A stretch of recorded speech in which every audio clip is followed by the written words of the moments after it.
Импортозамещение европейских печей на российском рынке продолжается. Перед нами печка российской компании Эверест, модель F10. Она является аналогом норвежской печи Jotun F105, либо ее увеличенного размера Jotun F305. Для тех, кто не знает, выглядит она вот так. Ну, здесь где-то выплывет картинка. Не правда ли очень-очень похожая штучка? Норвежские печи славятся своим качеством отливки и некими, скажем так, технологическими решениями, которые делают эти печи крайне популярными, классными, надежными и интересными. Давайте посмотрим, на что способна, из чего сделана и что вообще это за новинка от Эвереста.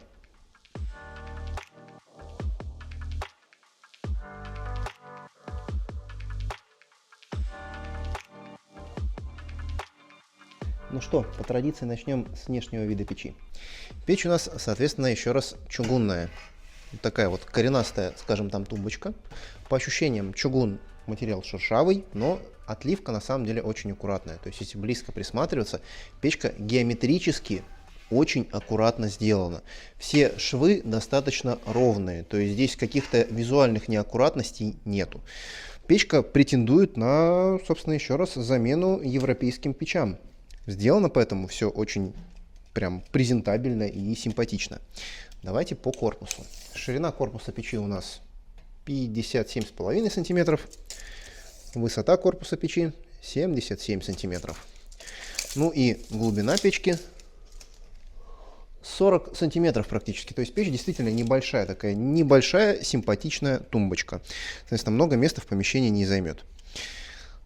Из особенностей и нюансов патрубок у нас в данном случае подключен по традиции сверху, но у печи есть заднее подключение дымохода.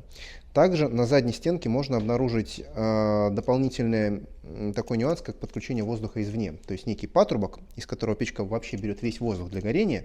К нему можно подключить отдельно приток воздуха из подвала с улицы, и печка при горении будет потреблять воздух не из жилого помещения. Полезный функционал, если вы печкой прям отапливаетесь по-серьезному.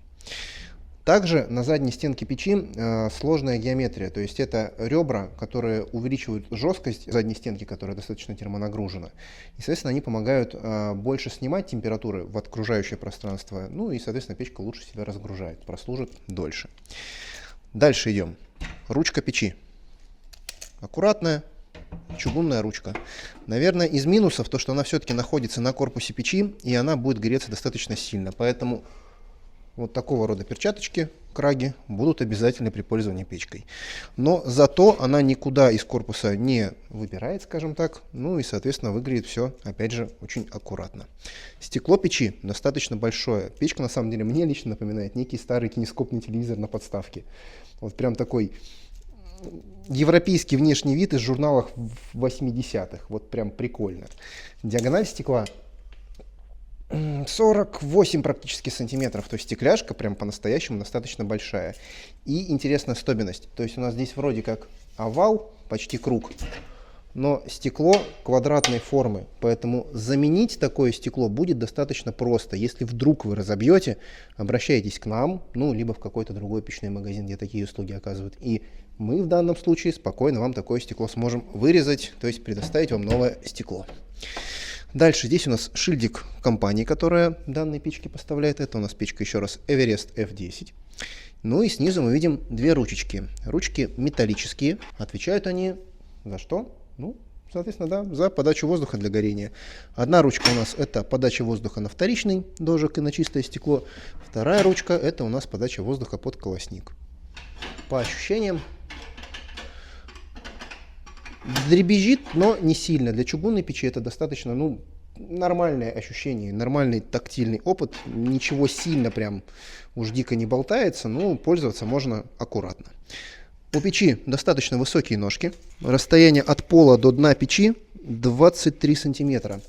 В чем плюс? Еще раз, печка чугунная, нагревается вся, и, соответственно, здесь у нас за счет того, что дно относительно оно нагревается, будет конвекционный проток воздуха.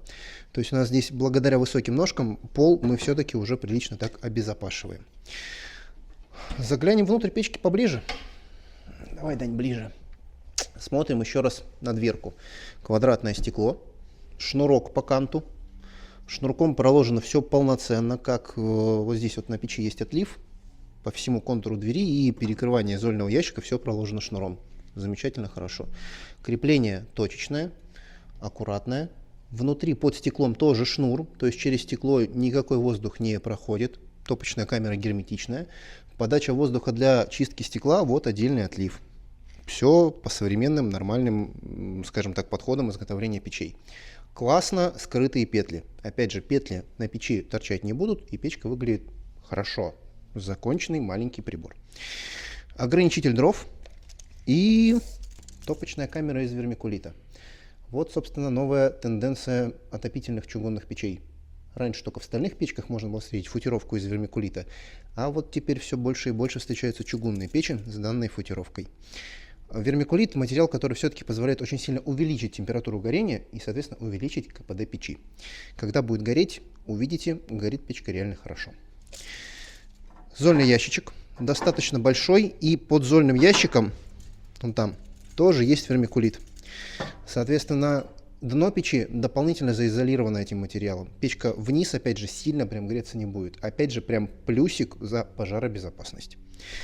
Классический чугунный колосник, вторичный дожик.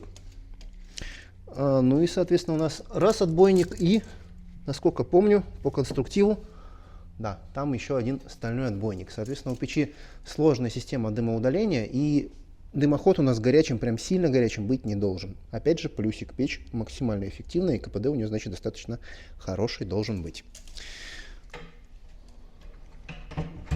Что еще можно про внешний вид сказать? Ну, говорю, мое личное впечатление, вот прям как журналы из 80-х, вот про дизайн европейских домов, такая вот прям аккуратная, стильная, прикольная печка, похожая на такой кинескопный телевизор. То есть по дизайну прям стремится к чему-то современному, интересному. Обычно классические чугунные печи — это некие вот прям коренастые коробочки с разным витиеватым литьем, с ажурностями. То есть чисто под такой барокко. Ну, либо под старый деревенский стиль. А здесь, как по мне, так практически в любое помещение может встать. Что думаете? Вы можете вдруг удивиться, почему же печь горит? На самом деле все просто. Пока мы снимали этот обзор, мы сняли еще другой. Обзор более детальный о том же, как работает эта печь, как она горит, как регулируется, ну и другие интересные моменты. В общем, что мы имеем? Это по-настоящему интересная чугунная печка с очень ровной, аккуратной отливкой, с необычным, интересным современным дизайном, который подойдет, возможно, не всем, но большинству современных людей, я думаю, она зайдет. Здесь большое панорамное стекло и на самом деле интересно работающие ручки регулировки горения. Но об этом в следующем обзоре. Поэтому смотрите внимательно за нашим каналом. Видео будет скоро. Оно, по сути говоря, будет следующим. А так, мы продолжаем для вас тестировать печи. До новых встреч. Собственно, пока.